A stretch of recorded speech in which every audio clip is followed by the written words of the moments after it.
Je vais vous présenter en quelques diaporamas qui est le point de vue du cardiologue concernant l'hormonothérapie dans le cadre de la cancer de la prostate. Donc, pour ce que ça, vous savez mieux que moi, c'est le cancer le plus fréquent chez les hommes avec une prévalence de 16% en France. Ça représente 28% des cancers chez l'homme. C'est un bon pronostic puisque la survie à 5 ans est quasiment 100%. Bien sûr, c'est un moins bon pronostic pour les formes prostatiques. Souvent, au moment du diagnostic, on est au niveau de la forme loco-régionale. Et le cancer de la prostate représente 7,5% de l'ensemble des décès par cancer. Donc le traitement dépend du stade du cancer. Donc vous avez plusieurs types de traitements, notamment justement le traitement anti-androgénique qui va nous intéresser aujourd'hui. Donc je vais vous présenter les différentes complications cardiovasculaires et moyens de prévenir ces complications. Donc le rôle du traitement anti-androgénique, c'est quoi? C'est de diminuer le taux de testostérone. Et donc il y a plusieurs thérapeutiques. Il y a l'hormonothérapie, donc la castration pharmacologique, et il y a la castration chirurgicale. On n'est pas entendu. Donc il y a plusieurs types d'hormonothérapie. Vous avez les agonistes de la GnRH, les antagonistes de la GnRH, les anti-androgènes. Elle fait déjà tu peux aller directement. D'accord. On a déjà eu en fait, vous deviez faire un ping-pong, donc tu n'as pas vu le ping, j'ai pas ce ping. Ce qui est pas facile. On a déjà eu toute une magnifique présentation sur les différents. D'accord, de toute façon c'est juste un diapo d'introduction on va dire. Donc alors quels sont du coup les effets cardiovasculaires qu'on observe? En fait il y a les différents cardiovasculaires, les différents facteurs de risque cardiovasculaire qu'on connaît déjà, qui sont la dyslipidémie, l'HTA, le diabète, le syndrome métabolique. Et également, ce qui va également nous intéresser, c'est la coronaropathie, l'infarctus du myocarde, le syndrome coronaire aigu. Puis je vais vous dire quelques mots de la mort subite. Alors, pour les facteurs de risque cardiovasculaire, donc vous avez l'HTA. Alors, il n'y a pas vraiment d'association commune entre les hormonothérapies anti-androgéniques et l'hypertension, sauf pour un traitement qui est l'acétate d'abiraterone. Pourquoi? Parce qu'en fait, ça augmente la synthèse de minéralocorticoïdes et donc ça donne de l'HTA, souvent même sévère, par hyperaldostéronisme. Pour la dyslipidémie, ça augmente en fait le taux de cholestérol total avec une prédominance sur les triglycérides par rapport au HDL et au LDL.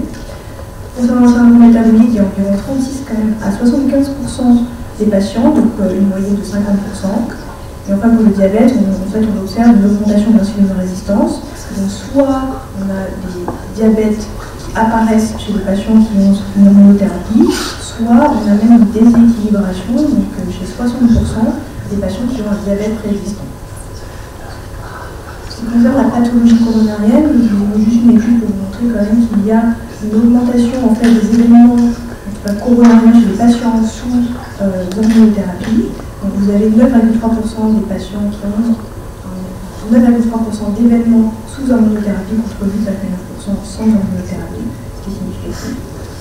Et pour la coronaropathie, donc globale, c'est-à-dire ça peut être de l'envoi stable ou découverte complètement fortuite, vous avez quand même 17,3% d'événements contre 13,8%, soit quasiment 4% de plus chez les patients donc, qui sont sous hormonothérapie. Donc en fait, il y a une accélération en fait, du processus athérogénique chez les patients qui ont une hormonothérapie anti-athérogénique, d'où en fait le développement de la coronaropathie, voire justement des événements de type infarctus du myocarde. En ce qui concerne la mort subite, donc ils ont regardé également, il y a aussi en effet une augmentation des événements sans que ce soit forcément significatif. Il y a un peu plus de mort subite, notamment par allongement en fait, du QT avec des troubles du rythme chez les patients qui ont certains traitements anti-androgéniques.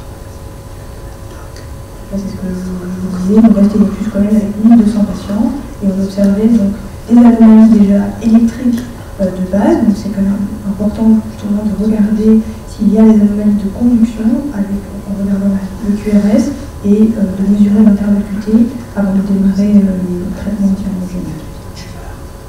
Donc après la question c'est en pratique, si j'ai un patient qui a ces thérapies, qu'est-ce que je dois faire? Donc les recommandations de la Société française en fait, d'urologie proposent forcément de dépister les facteurs de risque cardiovasculaire à l'initiation de l'hormonothérapie.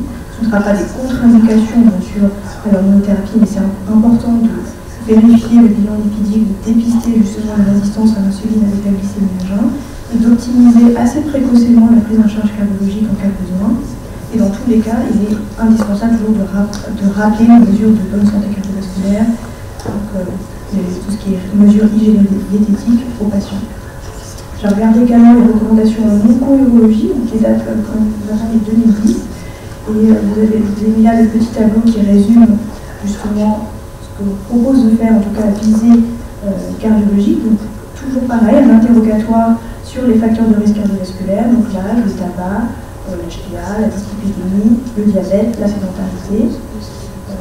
Bien sûr la pression artérielle, mesurer le poids, la taille pour avoir des aiguilles, et en examen biologique pour trouver donc, la glycémie à jeun et le bilan.